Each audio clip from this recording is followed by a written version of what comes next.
mean, this is a country that has systemic racism in almost every one of our major institutions, and probably all of our major institutions. And this is a constant struggle, and it is a ongoing battle to get this right. And presidents in the past, Democrats and Republicans, you mentioned Woodrow Wilson, who showed Birth of a Nation at the White House, which is a highly racist movie, as examples of that. But I don't recall in my lifetime, a president who has been so open in what appears to be an embrace of these extreme elements.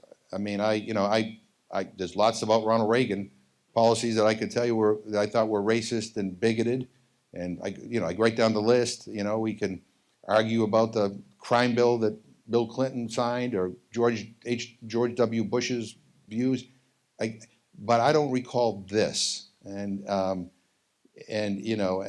think this is a little bit different. And it's not just about policy; it's about attitude. It's about being so willing to openly say, "Okay, I don't mind you associating me with David Duke.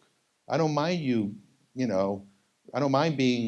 I don't mind you being offended if I tweet, a white nationalist on my official Twitter account." And I think that's what's different. Look, I had hoped. I'm going to be honest with you.